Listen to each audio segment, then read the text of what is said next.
Tim and Chris Curtis would agree with that. This Seattle, Washington couple decided they wanted to simplify their lives in order to take back their lives. So the American dream, yeah, it just keeps, it doesn't stop. And boy, that takes a lot of energy. Yeah, and I think it may be true for many people that it's become a nightmare.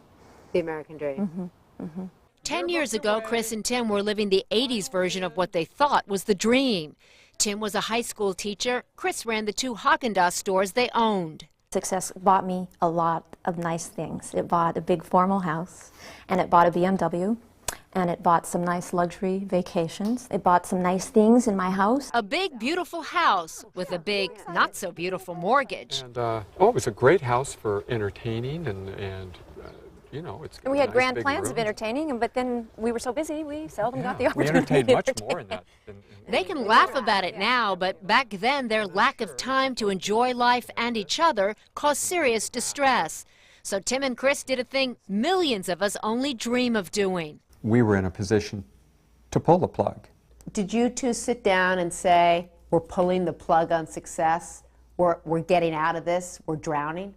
It was gradual. And it didn't happen overnight. It wasn't like, oh, I see the light. But we did sit down and say, how can we cut our nut, our overhead down? How can we eliminate this house, this car, some of these extras that we didn't realize that we didn't value as much as we thought we had out of our lives?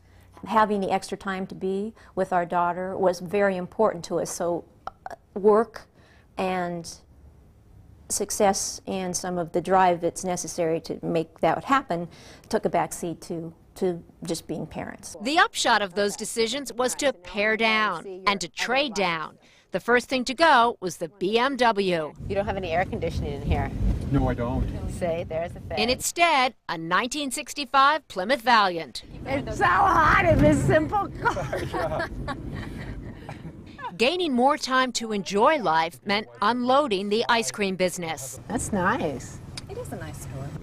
But selling it meant giving up over half their income and living on Tim's teaching salary alone.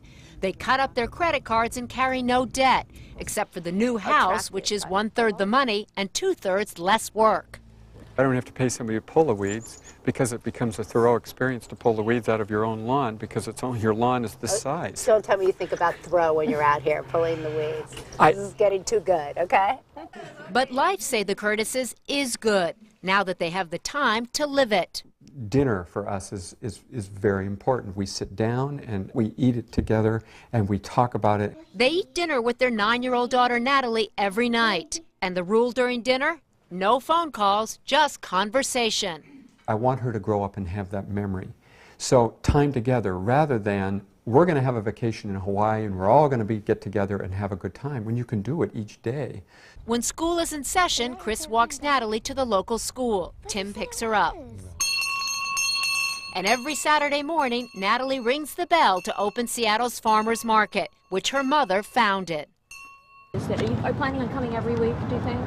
The fact that we've been able to oversee a community project that sort of gives back, and it's been real successful and meant a lot to a neighborhood. I feel better about that project than probably anything I've done in my life because it came from the heart and it's worked for the community. And simple living is not about taking it all away. It's about finding balance and choosing what you want and what's more important.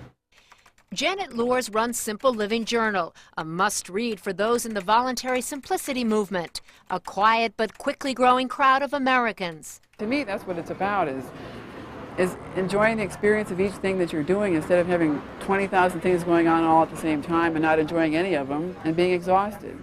How does voluntary simplicity or simplicity affect one's happiness?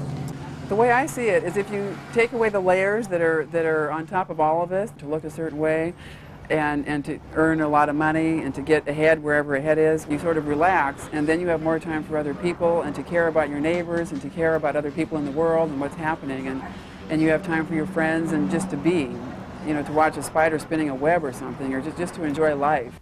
What's the best piece of advice you could give to people who are feeling overwhelmed, unhappy, and empty, and want to change their lives?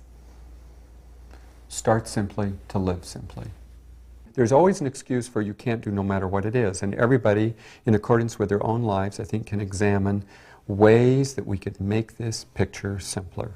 As simple as turning off the beeper, phone or fax, they say, or not aspiring to the next job up if that's going to rob you of the time to enjoy your life. That's why Tim says he wants to remain a teacher and not move up the ranks. I'm able to get out earlier in the day, so I get to pick up my daughter from school, and I value that a great deal. And I realize that holding that little warm hand in mine going back from school is not going to last that long.